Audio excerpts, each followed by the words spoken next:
Welcome back to the Wonsulting YouTube channel. My name is Jerry. I'm the co-founder and COO of Wonsulting, and today we are going to talk about the dreaded ATS. And remember, if you haven't already, press the subscribe button that looks like this, and remember to press the bell icon. What is an ATS? So the ATS is an acronym for an applicant tracking system, and it does exactly as it sounds. For recruiters and hiring managers, it tracks candidates throughout the entire recruiting pipeline. And the reason why companies need this is because they don't want to do this on a spreadsheet. Imagine this. You're a recruiter at Google, and you have to hire 10 people in the next month. So you look through 300 resumes, you then have to decide which of those 300 you want to interview. Let's say you interview 30 people. You then have to follow up and maintain the relationships with these 30 people to then schedule more interviews and ultimately make a decision on a candidate. Think about how painful that would be if you had done that through a spreadsheet. That's why an ATS exists. But the biggest misconception that we hear all the time at Wonsulting. Hey Jerry, but doesn't the ATS auto-reject people? They look for keywords on your resume and then automatically send you a rejection email if you don't have those keywords, right? That is probably one of the biggest misconceptions we see about the ATS. Why don't we go look at one right now? Here we have Bamboo HR. Bamboo HR is an ATS that many companies have used to streamline their hiring processes. So if you go onto the hiring tab here, when we go onto the ATS, it looks something like this. On the first tab, you'll see job openings here.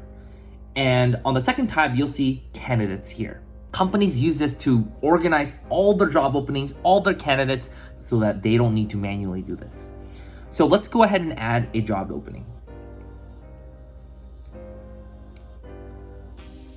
So let's say that we're hiring for an intern. We have that here.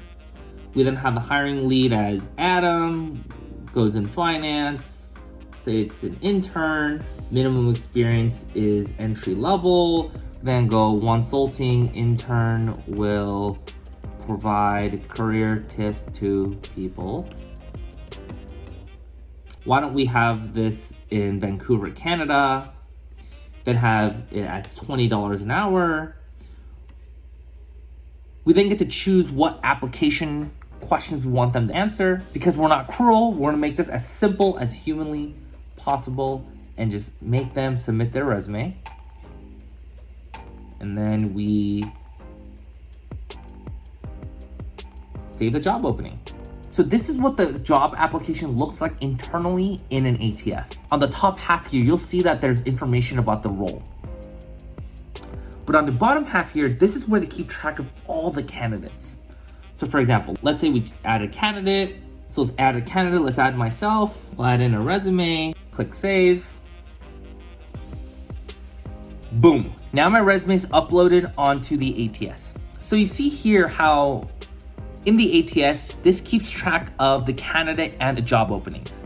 Nowhere did I see a function where we can auto reject someone. When you hear the term ATS friendly, what that means is that some ATSs will require the candidate to put in their name, email, companies that they've worked with. You remember those job applications where they ask you to submit your resume, but they still make you fill out your entire work history? Some ATSs will automatically do that. In this case, we have a very simple ATS where they keep track of the name, email, and your resume, but other companies may try to extract as much information from your resume as possible so that they can keep track of who you are as a candidate. So once an applicant has submitted their resume internally, a recruiter will typically click on the candidate,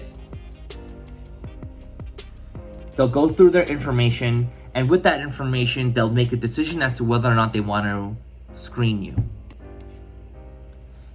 So how they would do that here is they would click on the status of this candidate. They'll then click schedule phone screen. And typically when ATSs have these statuses, that's when you get automatic emails to say, hey, congratulations, we'd love to interview you as a first step. Please set up 15 minutes to talk to a recruiter. But when you get a rejection email, someone has to manually go in under the status tab and click not hired and specify a reason. So you'll see here that there are 5 reasons. Why don't I click not fit? And that's when an auto rejection email will go out, or when the job description closes. And we walk through one candidate. Imagine you're Google and you have 500 applications for one job opening. You have to have a system to organize all the candidates to make sure they have a good candidate experience.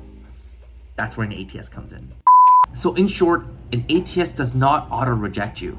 It simply is a tool for the recruiter to organize all their candidates and their job descriptions all in one place.